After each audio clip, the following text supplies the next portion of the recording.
Are you new to this channel? Please don't hesitate to subscribe, like, comment your thought after listening to what happened next. As Ebere was still battling with her husband's family, another storm was already brewing, this time from her own side. Her elder sister's husband, an engineer, was in charge of supervising the house Ebere's husband building in their village. Everything seemed fine at first, until her husband started noticing some suspicious spending patterns. He realized that the engineer was misusing the money, telling them to buy expensive building materials, yet ending up using the cheapest, low-quality ones. When Ebere's husband could no longer tolerate the deceit, he confronted him. Words were exchanged, tempers flared, and the man, Ebere's sister's husband, abandoned the project halfway. That single incident was the beginning of another painful chapter for Ebere. Somehow rumors started spreading in the family that it was Ebere herself who was building the house, not her husband. Her own mother believed the gossip. From that moment, her attitude toward Ebere changed drastically. She began demanding more money, claiming that since Ebere was now working abroad, she should be sending much more home. Without knowing how much Ebere and her husband spent every month, just to survive and raise their children. Despite all these pressures, Ebere still tried to do her best. After successfully completing her nursing education in the UK, she began working part-time, juggling motherhood, studies, and work. Yet, she never forgot her family back home, sending what she could to both her mother and mother-in-law. But it was never enough. Her mother began to say terrible things about her, telling their kindred that Ebere had turned her back on her own mother, that she no longer cared, that success had changed her. Each phone call from home became a source of pain and heartbreak. The same woman Ebere loved with all her heart, the same mother she once saw as her peace, now poured insults and curses upon her. Ebere was devastated. She cried many nights, asking herself what she had done wrong. All she ever wanted was peace, love, and understanding, but it seemed even her own blood had turned against her. After all the misunderstanding about the house, things began to spiral out of control. Ebere's husband insisted that her elder sister's husband, the engineer, must refund part of the money he had misused or provide the expensive building materials he claimed to have bought but never used. This demand created even more tension. In an attempt to cover up the issue, Ebere's elder sister secretly borrowed a huge sum of money from their mother without Ebere's knowledge. One afternoon, out of nowhere, Ebere received a shocking phone call from her mother. Her tone was angry and bitter. "Return my money," she yelled. "You think you can play smart because you live abroad?" Ebere was confused, heartbroken, and trembling. She tried to explain to her mother that she never borrowed any money, nor sent anyone to collect money on her behalf, but her mother refused to listen. Desperate for answers, Ebere called her elder sister, asking how she could borrow such an amount from their mother without telling her. But her sister told her, "You are in a better position to pay her back." Ebere's heart sank. To make things worse, when she confronted her sister again, the woman denied everything, claiming she had already told their mother she would repay the money herself. But their mother refused to believe any of that. Instead, she unleashed painful insults on Ebere, calling Kea an abroad slave, a daughter who cannot even help her own family, a disappointment. Ebere's health began to crumble under the weight of it all. Her migraines worsened. She couldn't sleep. Her emotions were shattered. Night after night she cried, asking God, "Why me? Should I just go back to my country so they'll see that life abroad is not easy?"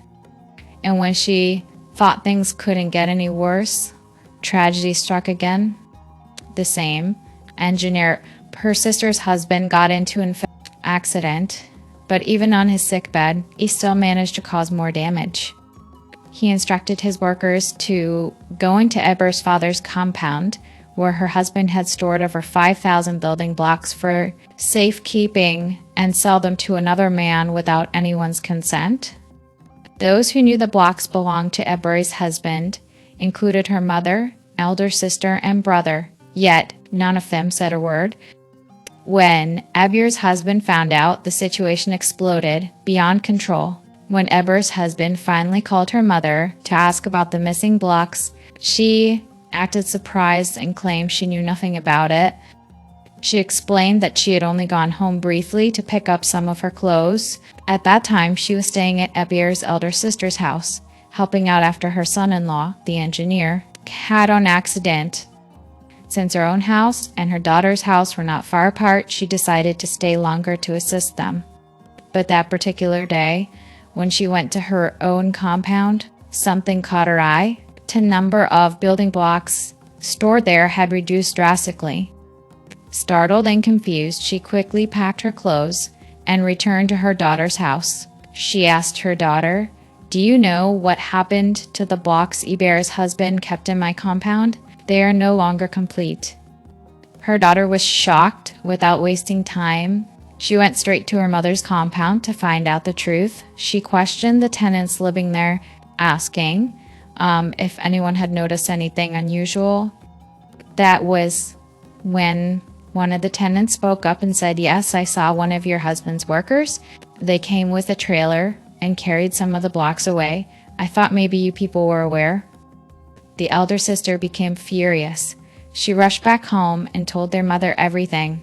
During the same period, as if her spirit sensed something, Ebere called her mother from the UK just to check on her, knowing she was living alone as a widow, even though she was currently staying in her elder sister's house. As they were talking, her mother suddenly asked, "Is your husband coming home this December?" Ebere was surprised. That was a strange question because her mother had never asked her that before. She hesitated and asked, "Mummy, why are you asking? You know he comes home every year. What happened?" Her mother's voice trembled a little. "No, I just wanted to know." But deep inside, Ebere's instincts whispered, something wasn't right. She couldn't explain it, but she felt a heavy cloud hanging over her. There was something they were hiding from her. Soon the truth would come out. Not long after that strange conversation, the storm Ebere had been sensing finally came. One evening, her husband received a call from a close friend in the village. The man sounded disturbed. He said, "My brother, I don't know how to tell you this, but those 5,000 blocks you kept in your father-in-law's compound are gone. They've been sold." Ebere's husband froze.